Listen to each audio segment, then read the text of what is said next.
Let's move on now to our spotlight segment. And this week we're talking about the stable Android 13 drop that came through on the 15th of August. It's something that we've been waiting for, and we speculated it could be in September, it could be in October, and things like that. And of course, Google decided to do it in August. And the reason could be that, you know what, in some cases, I think maybe two or three times in the past, Google had released these major updates back in August. And so all that COVID kind of threw in a monkey wrench into a lot of stuff. And now looks like Google is back on track, and we have the stable version of Android for qualifying Pixel devices. Now, some of you have updated. I have updated. Austin, did you update? I was running the beta version, so I've updated, and my update size was 35 MB. So that was very nice. And for the Pixel 6a, whatever problems that people faced in Android 12, there were some problems in Android 13 beta, but they're all fixed now. Mine was like a 31 MB, a miserable 31 MB on my Pixel 6 Pro. Now, John, did you update to your, did you update your Pixel 5? No, or 5A rather. Um, I actually upgraded my 5A to a 6A with the trade-in offer. Oh, yeah, that's And right. then, yeah, and then yes, I updated my 6A to 13. I think we are the ones that have updated. I know both Cam and Fee are on Samsung devices, and I'm looking forward to seeing you guys get that update. And so let's talk about this update. I know that in Android 13 is all about bug fixes and all of that. The major change was back in Android 12. And so everything on Android 13 is fixing things that were not done right back in Android 12. And as a result, there are over or about 150 bug fixes that were brought or fixed with Android 13, and Google stepped up the privacy thing and all of that. So if you have Android 12 and you think there's no need for me to update, I think you will be mistaken, because you don't want to be running around with those some of those exploits or those bugs. And if you are able to, when your device qualifies and has it offered to it, I will suggest that you get that Android 13, and you're not going to lose anything. And then there's something that happened that we need to talk about, and that has to be rollability or unrollability. For instance, if you jump onto the Android 13, and if you have the Pixel 6 series, for example, you will not be able to unroll, say, hey, I'm tired of Android 13. I want to go back to Android 12. If you're on Pixel 6, meaning whether 6, 6 Pro, or the just released 6A, all three of which are running on the Tensor chip, you will not be able to roll back because Google implemented something called the anti-bootloader thing. And people are kind of scratching their heads as to why this became the norm, because in normal circumstances, you can unroll your Pixel device even to the very first OS that your Pixel device came with. That is still true with non-Pixel 6 devices. So, for example, if you have Pixel 5, Pixel 5a, 4a, 4a 5G, or Pixel 4, and you upgrade it to Android 13, you can actually go reflash back to the very first OS that came with your device. It's just not going to work on Pixel 6 series. And the reason, someone finally found out what's going on. So the Tensor chip, for some reason, there was an exploit through the bootloader that was found in Android 12. And so that's the reason why Google chose to make that unrollable, so that you don't go back to that Android 12 that allows that exploit to the bootloader. So I hope this makes sense. And if you have your Pixel 6 series, when you update, just remember that you're not going to be able to unroll back if you wanted to go back.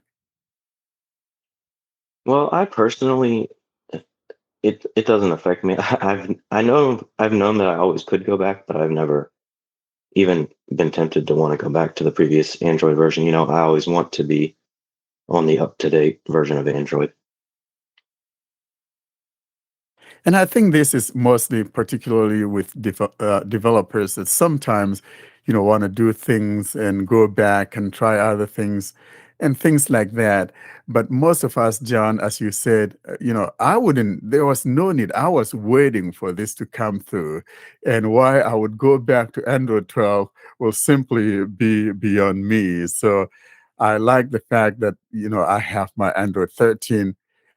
And now let's talk about the next thing and whether you should unenroll in the beta. For example, if you were previously in the Android 13 beta and you update to the stable version, then after updating, you want to go in there if you don't want to remain in the beta, because if you don't unenroll, you'll get those things that we call the QPR, the quarterly platform releases.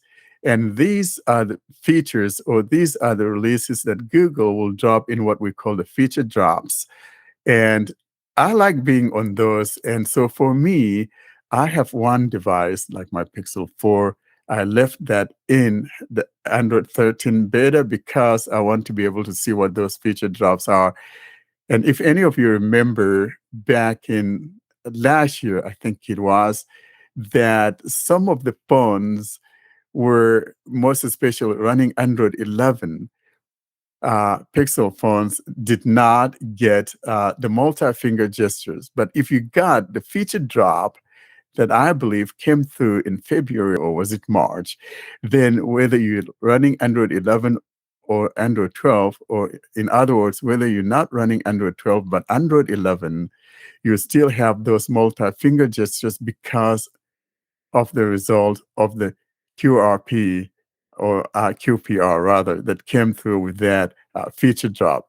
So that's one of the usefulness of the QPR, because you get to see all these new features that Google may drop in here and there, and they're like 3 of those every year. So if you don't want to be part of that after you've updated to the stable version, then you want to go to the page, the signing up page. We'll be posting that here in our show notes, and opt out of the beta. This way, you will not have those QPRs coming to your phone. The next one is going to be in September. So if you've updated and you want to opt out of it, then you have at least a few weeks before the next QPR drops. And it's probably worth mentioning that if you don't want to have to wipe your phone, now's the time to opt out, because if you do accidentally get pulled into the next QPR and you try to opt out, you'll probably have to wipe your phone at that point. Indeed, your phone will be wiped out. And also, I needed to say that if you update right now, you will not lose anything. But if you unenroll out of the beta before you update, you're going to get a message about wiping your device. So if you don't want to wipe your device, then update first and then go unenroll. But if you unenroll from the beta first and then try to update, you're going to get a message that says your device may be wiped. And so again, you have till September. But frankly, if you don't want your device wiped, then you update now and then unenroll from the beta so you're not part of that QPR. Two things about that. Very silly comments. One, in this country, we have a football team called QPR, Queen's Park Rangers. So whenever you mention a QPR, I think of football crowds. And Well, they'll be cheering for us, and I love that, because now we have people cheering for the Google quarterly platform releases. yeah, the Queen's Park Rangers have been around rather longer than than Android. They were certainly around when I was at school, junior school, back in the 80s. So yes, they've been around for a while. And the second thing is, with all this wiping of phones, these phones must be really dirty if you have to keep wiping them. Well, you got to wipe out the old wine, right? I always say, Mm. my practice, and it's just my knucklehead. After updating, then I do that factory reset. But the wiping means you're going to lose your data. So, and that's the whole idea. If you have stuff that you don't want wiped, then you want to make sure you do as we've suggested. That is, you update to the stable version and then go unenroll. And if Yeah, you're I'm imagining cloths though, wiping your phone with cloths, you see, because I have that kind of strange Well, you should brain. probably do that every once in a while as well. Yeah. yeah, I do that. I do that once in a while too, because those things get dirty after a while, don't they? Most especially do. running around, and here in the West, it gets dusty sometimes, and you need to wipe that thing down. You have to wipe it down. Especially if you leave it on your desk, Warren, and then forget about it. I do. And That joke is never going to get old. No. So like yesterday when I was mowing the grass, I had it sitting on the ledge of my windowsill out there in front of my yard, on the porch where I would sit sometimes in the evening drinking my tea. And it was sitting there, and I forgot that I left it there. I came in the house, and I think it was 10 o'clock. I wanted to make sure my phone is on do not disturb. And I just realized my phone wasn't there. And I'm like, what the heck? Where is my phone? And it just dawned on me that, I left it out there, yesterday in the evening. So I went back out there and got the phone and brought it back to the house. And of course, it was a little dusty. So I had to wipe it down, Fee. So there you go. See, it's not completely irrelevant. No, it's not irrelevant at all. But if you don't want your digital stuff wiped out, then you just go ahead and get that updated while you're in the beta. And if you're not getting the update, because I know some people are saying they're not getting the update for some reason, if that is the case, try enrolling in the beta. It may push out the update to you. And then once you have that done, then go in and opt out of the beta. How do you know, if you do that, how do you know that the update it then offers you, how do you know whether that's a stable release or not? Does it tell you? It does tell you. So here's what happens. When you get the update, it will say, hello, Android 13. And also, if you have the stable version, when you turn on the phone, you're not going to be told that you're running a beta version. If you see that message saying you're running a beta version, then you're not on the stable version. Yeah, but I wouldn't want that in the first place. So if I mean, at the moment, there's no point because I've got a Samsung phone and we haven't got the updates, which is all very sad because I'd like the update. But, we'll get there eventually. Those of us on Samsung are generally also not good enough to be receiving the beta versions because Samsung has that restricted to very specific regions. Ah, right. Yeah. So, but anyway, if I was using a Google phone, I've got too much stuff to do at the moment to have a phone that might do weird stuff if it's in a beta version. So that's why I asked, because I would want to make sure that this is only a stable version that I'm updating to, because yeah, that would otherwise be quite annoying if I was in the middle of trying to plan a church service or do a gig or something, and then my phone started doing weird things because it wasn't a stable version. I haven't got time for that at the moment.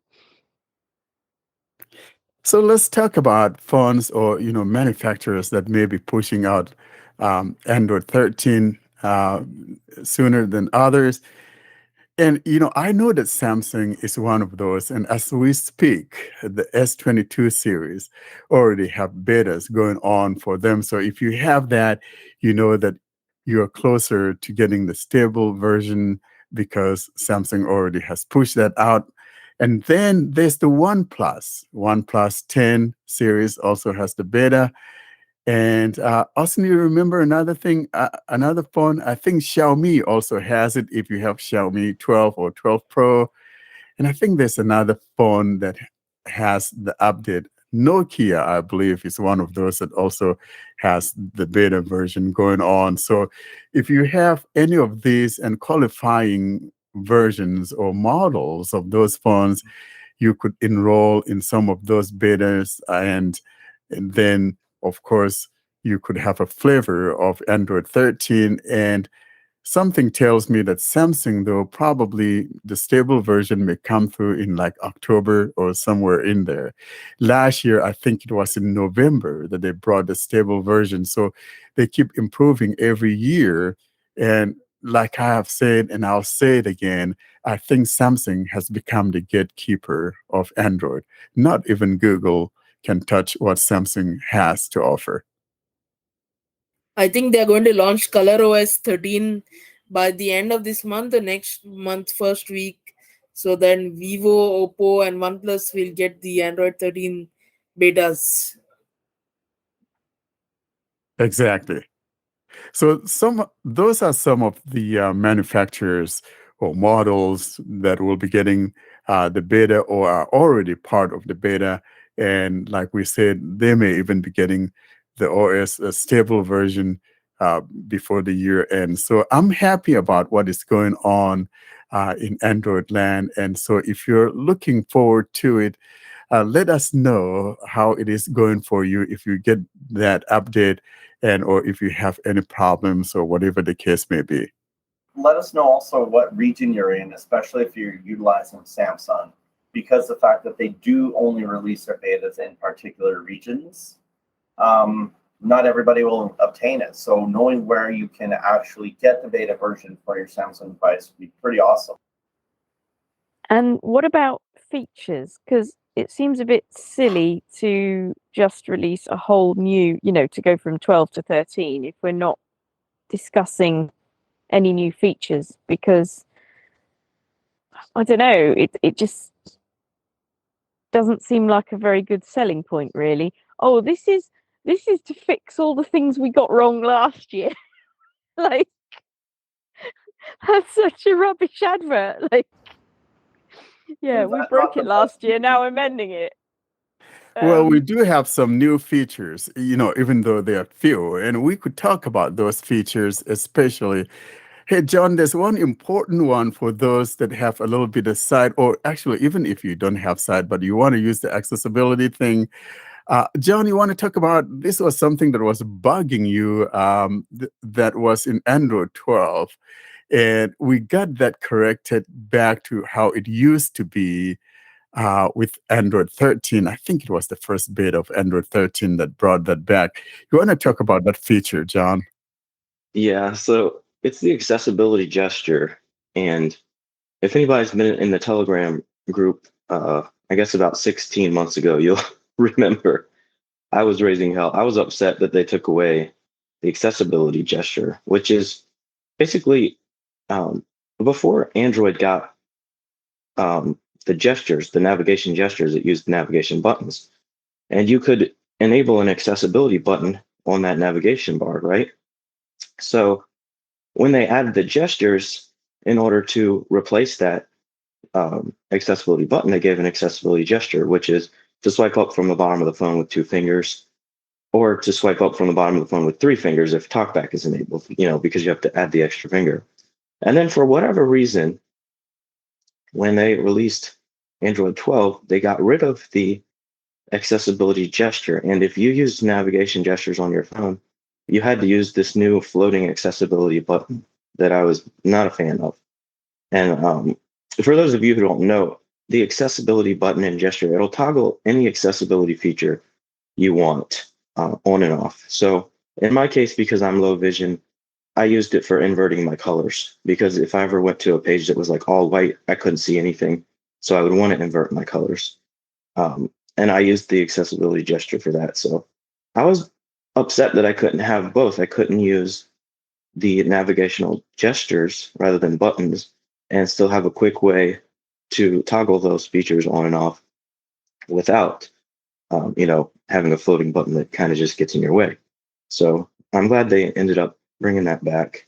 Now you have the option, if you have the gestures enabled on your phone, the navigational gestures, you could choose whether you want your accessibility shortcut to be a floating button or a gesture, which I think is awesome because for those of you who did like the floating button, who I was definitely not one of you, you can still have that. So you just choose it in the settings, which I think is great. Where on the screen was the floating button? Because I never noticed it. Well, it isn't on the screen until you assign an accessibility service to it. So if you have your phone set to use navigation gestures, meaning you don't have like the home, recents, and back buttons at the bottom, and you assign an accessibility service to the button, then it'll just be a floating button. I think by default it's in the bottom right, but I'm not sure. It is in I've the got- bottom right, and you can move it to wherever. But the problem with that button is that, it could be obstructing some other stuff. For instance, let's say you're on your Gboard, for example, and you want to find that switch input method, for example. That thing could be sitting there, and so you would be looking forever trying to find that switch input methods, and you're not going to find it because of that thing is sitting there. So it was quite a bother to a lot of people, and I am glad that we have it now. And by default, it's not enabled fee unless you choose to enable it. And if you have Android 12, I don't know how Samsung handles that on the Samsung side of things, but especially if you're on a stock device like Pixel or Nokia, Samsung, Motorola, when you enable that, then you're going to have that floating bubble. And you could try to move it elsewhere, but then you'll be obstructing something. So this gesture assignment, as it used to be, is a whole rescue. And I'm glad we have that brought back to what it was, using a gesture if you prefer. Yeah, because that's interesting because I have the buttons at the bottom because I like the buttons, the home and back and recents. I like those. I don't like having to use funny gestures when the buttons are quite fine. So I don't know. I mean, on the Samsung phones, we have our own accessibility gesture anyway, using the volume keys. So maybe that's why it never appeared on my phone as a thing, or maybe I just didn't dive into the settings and look for it because I already had an accessibility option anyway, so I didn't need it. You have to assign something to it. So like on a Samsung phone, for instance, you can assign TalkBack to be turned on by holding the volume keys, both of them, or by pressing volume up and the side key at the same time. But then there's a third option that's like use accessibility button. And that if you were to assign TalkBack or any other accessibility service to use that button, then that's when it would appear on your phone. But And would also it appear on something, my phone though? With because I've got these not navigation buttons at the bottom. yeah, Where exactly. would It wouldn't. It would be in the bottom right. So depending on how you have your phone set up, I think by default Samsung has recents on the left and then home and then back. And then to the right of the back button would be the accessibility button if you assign something to it. So it would just Okay. add a fourth button to your navigation bar. Yeah. Interesting. Another thing I wanted to point out about the accessibility gesture is that you can assign it to any talkback gesture you want. So if you're not comfortable swiping up from the bottom of the screen with 3 fingers, which can be difficult to do, you can assign it to any gesture in TalkBack. So as an example, I had my back and forth gesture of swiping right and left set to the accessibility shortcut, and then that gesture would just invert my colors, and then I would just do the gesture again to uninvert the colors. I think we need a warning here about inverting your colors though, because isn't it true to say that if you have to show, for example, a barcode or a train ticket or something somewhere, you need to put the colors back, otherwise that won't work. Oh yeah, for sure. You will definitely need to put it back. And if you try to So- show anybody a photo, it will look ridiculous. So yeah, definitely put the colors back when you're done using it. If you're somebody with low vision who wants to invert your colors. And some of the new changes or new features that came with Android 13 could be the revamped media player. Then there's also the things like the clipboard, being able to edit your clipboard and things like that. So I think in total, there are like 7 items that got brought into Android 13. So it's not devoid of new features. It's just that the features are few and focus mainly on fixing exploits or bugs that the Android 12 had. And as I indicated earlier, there are about 150 of those. So definitely, if you have the opportunity to, if you are given the Android 13, go for it.